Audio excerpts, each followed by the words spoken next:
Agora convidamos a senhora Márcia Maria Mendes Mota, professora do Departamento do Programa de Pós-Graduação em História da Universidade Federal Fluminense e presidente da Associação Nacional de História. Então, a gente já está numa ditadura quando a gente vê que os professores do Brasil inteiro estão morrendo de medo de falar aquilo que eles aprenderam para tentar ensinar a esse povo que a ditadura é alguma coisa que a gente não deve desejar. E eu fico muito impressionada que esse presidente queira entrar na história dessa forma, porque a história não vai perdoar. Ele vai morrer, como todos nós, e daqui a alguns anos vai estar escrito lá que foi um homem que destruiu o pouco se conseguiu de história no país. Foi um homem que perseguiu professores que ganham R$1.200, R$1.400. Foi um homem que disse que a história não serve para nada. Foi um homem que disse que basta falar qualquer bobagem, que bobagem vira história. E a gente, cada vez mais, reconstrói. Eu já estou suficientemente velha para saber que todo mundo só tem uma vida e que a gente não vai mudar as coisas a curto prazo. O que me espanta é o retrocesso. O que me espanta é a velocidade do retrocesso e da tentativa de tentar destruir aqueles que têm menos poder. Não só os pobres, isso é óbvio, cada vez mais, mas também os historiadores, aqueles que são chamados para explicar, ou para tentar explicar o passado de um país. Esses são considerados hoje figuras de quinta categoria. A gente não tem espaço para dizer, na mídia, as bobagens que cada um de vocês que defendem a ditadura falem, porque ninguém quer abrir um arquivo, ninguém quer cruzar as fontes, ninguém quer debater com outros historiadores, ninguém quer dialogar com os cientistas políticos. Inventa-se alguém, transforma-se alguém em líder, e esse líder passa a dizer que a ditadura não existiu. E isso se torna a fonte da verdade.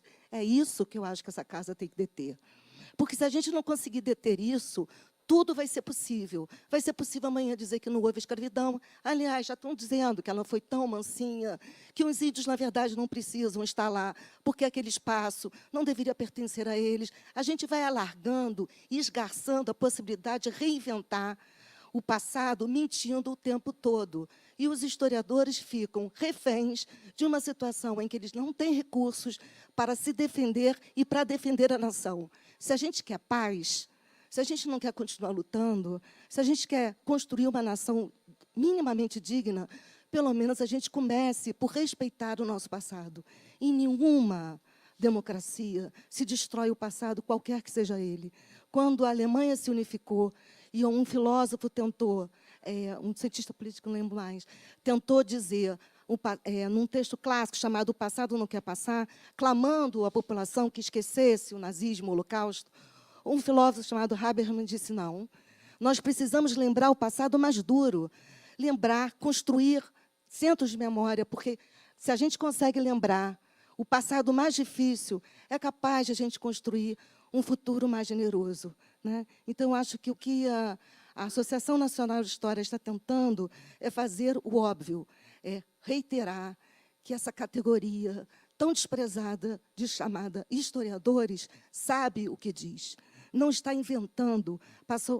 Passamos anos e anos deslindando, esquadrinhando, analisando, cruzando documentos para dizer, infelizmente, para todos nós, houve ditadura. Infelizmente, para todos nós, houve tortura. Infelizmente, para todos nós, milhares de pessoas morreram e elas não precisavam ter morrido tão cedo. Se a gente conseguir fazer isso, já é um avanço enorme, porque isso vai significar que a gente talvez seja capaz de fazer uma nação um pouco melhor.